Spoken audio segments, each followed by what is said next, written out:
জীবনে যখনই কোনো বস্তু বা সুখ স্বাচ্ছন্দ্য অধিক মাত্রায় আপনার কাছে চলে আসে, তখন নিজেকে শ্রেষ্ঠ মনে করার একটা প্রবণতা দেখা যায়, যা হয় আত্মবিশ্বাসে পরিণত হয়, নয়তো অহংকারে। এবার আত্মবিশ্বাস আর অহংকারের মধ্যে অনেক বড় পার্থক্য রয়েছে। আমি এটা করতে পারি, আমি ওটাও করতে পারি, এ হলো আত্মবিশ্বাস। শুধুমাত্র আমি এটা করতে পারি, শুধুমাত্র আমি ওটাও করতে পারি, আমি হলাম সর্বশ্রেষ্ঠ, এটা হলো অহংকার। এবার এই অহংকার এর ধ্বনি অনেক দূর প্রবাহিত হয়, আর এর প্রহার সর্বপ্রথম আপনাকে বিপর্যস্ত করে। এবার এই অহংকার এর বিপরীত শব্দ হলো বিনয়, অর্থাৎ নিজের ঊর্ধ্বে উঠে অন্যের বিষয় ভাবনা চিন্তা করা, সংসারের বিষয় ভাবা। এই বিনয়ী হবার চেষ্টা করুন, একের থেকে অনেক হওয়ার চেষ্টা করুন এবং একসাথে থাকার চেষ্টা করুন। নিশ্চিত রূপেই আপনি বিকাশের কারণ হবেন। মত্ততা থেকে নিজেকে দূরে রাখুন, অহংকার থেকে নিজেকে দূরে রাখুন। এই মন প্রসন্ন হয়ে বলবে, রাধা রাধা। জীবনের প্রত্যেক মুহূর্ত আমাদের কিছু না কিছু শিক্ষা দেয়, নির্ভর করছে আমাদের দৃষ্টিভঙ্গির ওপর। যেমন নদী হলো আমার অত্যন্ত প্রিয়, নদীতে ভ্রমণ করতে আমার খুব ভালো লাগে। কি বলেন? নদীতে সবসময় নতুন কিছু থাকে, ও পুরনো কিছুই নিয়ে বসে থাকে না, সব সময় প্রবাহমান, কখনো থামে না। ততক্ষণ থামে না যতক্ষণ না সাগরে গিয়ে সমাহিত হচ্ছে। ঠিক এইভাবেই আমাদেরও উচিত নিজের জীবন অতিবাহিত করা, নদীর মতো। প্রত্যেক মুহূর্ত নতুন, তাই সেইভাবেই জীবন যাপন করুন। পুরনো কিছুই একত্রিত করে রাখবেন না, বিগত স্মৃতির মাঝে নিজেকে হারিয়ে ফেলবেন না। এই যে বর্তমান, এই যে মুহূর্ত, সেটাই হলো সর্বশ্রেষ্ঠ। এর মাঝেই জীবন যাপন করুন, নদীর মতো প্রবাহমান হতে শিখুন। আপনি শিখে গেলে তাহলে মনে রাখবেন, আমার আপনার মাঝে বিচরণ করতে বড়ই ভালো লাগবে। যে ব্যক্তি আনন্দের সাথে জীবনের প্রত্যেকটা মুহূর্ত অতিবাহিত করে, কোনো চিন্তা ছাড়াই প্রবাহমান হয়, কখনোই থামে না, যতক্ষণ না মুক্তি লাভ করছেন, এমন ব্যক্তির মধ্যেই রাধাকৃষ্ণ বসবাস করেন। তাহলে আসুন আমার সাথে ভালোবেসে বলুন, রাধা রাধা। আপনি অবশ্যই কোনো গাছ দেখে থাকবেন যেখানে অনেক ফল রয়েছে। সেই গাছের ডালগুলি নিজে থেকেই নত হয়ে যায়।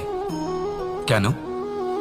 যাতে মানুষ, প্রাণী, এরা সকলে যাতে সেই ফল খুব সহজে গ্রহণ করতে পারেন। এটাই হলো প্রকৃতির শিক্ষা, এটাই হলো প্রকৃতির নিয়ম। মানুষেরও কিছুটা এরকমই হওয়া উচিত। যদি আপনি সাফল্যের চরম সীমায় পৌঁছে যান, অনেক বেশি ধন অর্জন করে ফেলেন, তখন মনে রাখবেন যে আপনি যেন অহংকারী না হয়ে পড়েন। বিনম্র থাকতে হবে, সেই ধনকে ব্যবহার করতে হবে উচিত কাজের জন্য। সেই ধনের দ্বারা সমাজের মঙ্গল করা উচিত, সকল মানুষকে সাহায্য করা উচিত যাদের ধনের অভাব আছে। যদি ধনী হওয়া সত্ত্বেও আপনি ধনের সদ্ব্যবহার এই সমাজের মঙ্গলের জন্য, তার ভালোর জন্য না করেন, যদি আপনি ধন দান না করেন, তাহলে এই ধন অহংকার রূপী বিষে পরিণত হয়ে আপনাকেই নাশ করবে। তাই ফলে ভরা গাছের মতো নত হয়ে থাকুন, বিনম্র হয়ে থাকুন, দান করুন, আর আমার সাথে ভালোবেসে বলুন, রাধা রাধা। মধু কারই না পছন্দ বলুন তো? অত্যন্ত সুস্বাদু হয় এই মধু, মিষ্টি খেতে হয় এবং তার শক্তিও প্রদান করে। এবং প্রত্যেকটি মিষ্টি পদার্থের মতোই এতেও খুব তাড়াতাড়ি পিঁপড়ে ধরে যায়। অন্যদিকে যদি নুনকে দেখি, তাহলে বছরের পর বছর রাখলেও এতে পিঁপড়ে ধরে না। এবার যদি কথা বলি বন্ধুত্বের, তাহলে বন্ধুত্ব নুনের মতো হওয়া উচিত, মধুর মতো নয়। যারা সামনে এলে শুধুমাত্র মধুর মধুর কথা বলবে, পরে এতে পিঁপড়ে ধরে যাবে। এটা নুনের মতো হওয়া উচিত। প্রকৃত বন্ধু হলো সে যে সময় এলে পরে আপনার সামনে আপনার প্রকৃত সত্য তুলে ধরবে, তা সে যতই কঠিন হোক না কেন। আপনার দোষ, আপনার অপগুণ, আপনার খামতি আপনাকে বলতে পারবে, যাতে আপনি সেগুলো শুনে মেনে নিয়ে তারপর নিজেকে শুধরোতে পারেন। এটাই হলো প্রকৃত বন্ধুত্ব।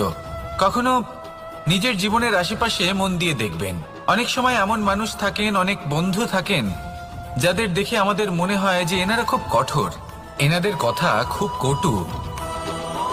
কিন্তু বেশিরভাগ এমন মানুষের মনটা যদি বুঝতে পারেন তাহলে দেখবেন তাতে কোনো মালিন্য নেই, এনাদের মন অত্যন্ত পবিত্র হয়। যদি আপনার জীবনেও এমন কোনো ব্যক্তি থেকে থাকে, এমন বন্ধু থাকে, তাহলে তাদের আগলে রাখুন আর আমার সাথে ভালোবেসে বলুন, রাধা রাধা।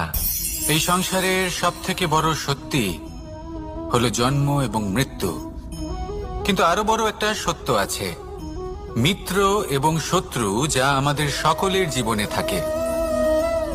মিত্র সে যে আমাদের সঙ্গ দেয় এবং সংসারের সব থেকে উঁচু শিখরে আমাদের নিয়ে যায়, এবং শত্রু সে যে যে কোনো মুহূর্তে যে কোনো শিখর থেকে আমাদের নিচে ফেলে দিতে পারে। আমি বারবার প্রচেষ্টা করলাম, কিন্তু বারবার অসফলই রয়ে গেলাম যে আমরা নিজেরাই এদের সাথে নিয়ে চলি, নিজেরাই এদের পালন করি। তা কি করে? প্রথমে বুঝুন এই মিত্র এবং শত্রু কারা। আপনার নিজের মন, আর কেউ নয়। এই মনই হলো মিত্র যখন তাতে ভারসাম্য বজায় থাকে, তা নিয়ন্ত্রিত থাকে, তা পবিত্র হয়। কিন্তু যদি এই মন অনিয়ন্ত্রিত হয়ে পড়ে, যদি আপনাকে সে নিয়ন্ত্রণ করতে শুরু করে, তখন সেই আপনার সব থেকে বড় শত্রু হয়। সেই জন্য এই মনের ওপর নিয়ন্ত্রণ রাখতে শিখুন, এতে ভারসাম্য বজায় রাখতে শিখুন। তাহলে আপনি এমন এক বন্ধুকে পাবেন যে আপনাকে এই সংসারের শিখরে পৌঁছে দেবে। আসুন আমার সাথে ভালোবেসে বলুন, রাধা রাধা। মুক্তোর এই মালা দেখতে কত সুন্দর হয়, তাই না? যিনি ধারণ করেন তাকেও এটা শীতলতা প্রদান করে, আর যে ব্যক্তি দেখে তার চোখও এই দৃশ্য দেখে শান্তি উপলব্ধি করে। কিন্তু ভাবুন, যদি এমন কিছু হয় যে সুতো দ্বারা এই মুক্তোর মালা তৈরি হয়েছে সেটা কেউ ছিঁড়ে দেয়, তাহলে এই মুক্তোর মালা ছিঁড়ে যাবে আর সমস্ত মুক্তো মাটিতে পড়ে যাবে, ছড়িয়ে পড়বে। তখন কি আমরা এটা ভাববো যে এটা তো মাটিতে পড়ে থাকা বস্তু, এটা আমি তুলবো না? ভাববো না, তাই না? আমরা নিচু হয়ে একটা মুক্তো কুড়িয়ে নিই এবং আবার এদের সুতোর মধ্যে প্রবেশ করাই। কেন? কারণ এই মুক্তো হলো বহুমূল্য। এতে কোনো সন্দেহ নেই যে এই মুক্তো হলো বহুমূল্য, কিন্তু এর থেকেও অনেক বেশি বহুমূল্য হলো আমাদের জীবনে আমাদের সম্পর্ক, আমাদের বন্ধু বান্ধব। এই সম্পর্কেও কখনো কখনো বিবাদ হয়, মনোমালিন্য হয়, এগুলোও ছড়িয়ে যায়। আর সেই সময় এই মুক্তোর মতোই নত হয়ে আমাদের এই সম্পর্কগুলিকে হাতে তুলতে হবে, এদের জুড়তে হবে, এদের আগলে রাখতে হবে, কারণ এদের থেকে বহুমূল্য আর কিছুই নেই। আর যদি এই কাজটা আপনি শিখে নিতে পারেন, তাহলে আপনার জীবনের এই সম্পর্ক, এই বন্ধুত্ব সবসময় আপনাকে বল প্রদান করবে, আনন্দ প্রদান করবে, আর এই মন সুপ্রসন্ন হয়ে বলবে, রাধা রাধা। হয়তো আপনার মনে কখনো এই প্রশ্ন আসতে পারে যে ইমারত কেন নির্মাণ করা হয়, কেন উৎসব পালন করা হয়, কেন মানুষ নিজেদের জন্মদিন পালন করেন, কেন দোল, বিজয়া দশমী, রাখি, দীপাবলির মতো উৎসব পালন করা হয়? যদি এগুলো পালন না করা হয় তাতে কি যায় আসে? যদি এই দোল উৎসব পালন না করা হয় তাহলে কি এই সংসার ভুলে যাবে যে নারায়ণের প্রতি ভক্তির কারণে ভক্ত প্রহ্লাদকে অগ্নি স্পর্শও করতে পারেনি? যদি বিজয়া দশমী পালন না করা হয় তাহলে কি এই সংসার ভুলে যাবে যে এই দিনে শ্রীরাম রাবণকে বধ করেছিলেন? যদি আমরা দীপাবলির এই উৎসব পালন না করি তাহলে কি এই সংসার এটা ভুলে যাবে যে অযোধ্যাতে অমাবস্যার এমন এক রাত এসেছিল যে রাত্রে অযোধ্যা পূর্ণিমার থেকে বেশি উজ্জ্বল হয়ে উঠেছিল? যদি এই রাখি উৎসব পালন না করা হয় তাহলে কি এই সংসারের ভাই এবং বোনেরা একে অপরের প্রতি ভালোবাসা কি সেটা ভুলে যাবেন? বিষয়টা ভুলে যাওয়ার নয়, বিষয়টা হলো মনে রাখা। যখন জীবনে আমরা কোনো একটা স্থানে পৌঁছই, উপলব্ধিগুলোর উৎসব পালন করি, যাতে সেই মুহূর্তে আমরা সকলের মধ্যে আনন্দ ছড়াই এবং মানুষ সেই মুহূর্তটা মনে রাখেন। এই স্মৃতিগুলোই মানুষের মধ্যে বিশ্বাসের জন্ম দেয়। এই বিশ্বাস যে আগামী যেদিন আসছে তাতে আরো আনন্দের সম্ভাবনা রয়েছে। ভালোবাসার এই উৎসব, ভালোবাসার এই পার্বণ, এটা মানুষের মনে বিশ্বাসের জন্ম দেয় যে প্রত্যেক যুগে কেউ না কেউ এসেছে এবং পরবর্তীতেও আসবে।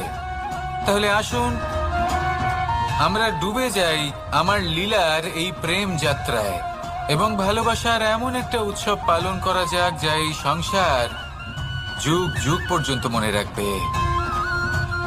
তাহলে আসুন আর আমার সাথে ভালোবেসে বলুন, রাধা রাধা।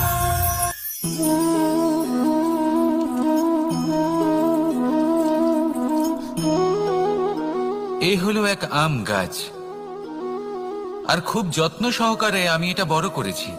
প্রথমে বীজ বপন করেছি, তারপর সিঞ্চন করেছি, তারপর এর থেকে অঙ্কুর বেরিয়েছে, তারপর দিন প্রতিদিন আমি এতে জল দিয়েছি। আস্তে আস্তে ওর পাতা বেরিয়েছে, তারপর ও একটা গাছের আকার ধারণ করেছে। এইভাবেই যদি প্রতিদিন আমি ওর দেখাশোনা করি তাহলে নিশ্চিত রূপে এর শিকড় আরো দৃঢ় হবে এবং একটা বিশাল গাছের আকার ধারণ করবে, যার থেকে কিছু ডাল জন্ম নেবে, আর তাতে আমি পাবো কিছু মিষ্টি সুস্বাদু আম ফল। এবার আম তো সকলের প্রিয়, সকলের পছন্দের ফল, সকলে খেতে চান। কিন্তু আম পাওয়ার জন্য আগে আপনাকে সেই গাছের যত্ন নিতে হবে। যদি আপনি গাছ লাগিয়ে তারপর ভুলে যান তাহলে সেই গাছের কি হবে?